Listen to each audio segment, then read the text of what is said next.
Hello friends, അപ്പോൾ നമ്മൾ ഇന്ന് വിളവെടുക്കാൻ പോകുന്നത് ബബ്ലൂസ് അല്ലെങ്കിൽ കമ്പിളി നാരങ്ങ. അത് നല്ല റെഡാണ്. നമ്മൾ ഇതൊന്ന് വിളവെടുക്കാൻ വേണ്ടി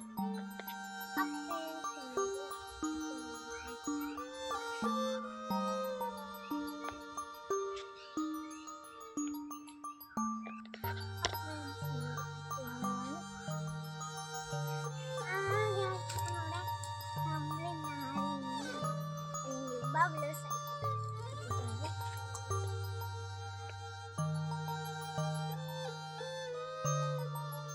ഫ്രണ്ട്സ്, നമ്മളിന്ന് പിച്ചെടുത്ത നമ്മുടെ റെഡ് കളറിലെ ബബ്ലൂസ് അല്ലെങ്കിൽ നമ്മൾ കമ്പിളി നാരങ്ങ കണ്ടോ. അപ്പൊ നമുക്കൊന്ന് ടേസ്റ്റ് ചെയ്യാം. ചെറിയൊരു പീസ് പിച്ചെടുത്തു.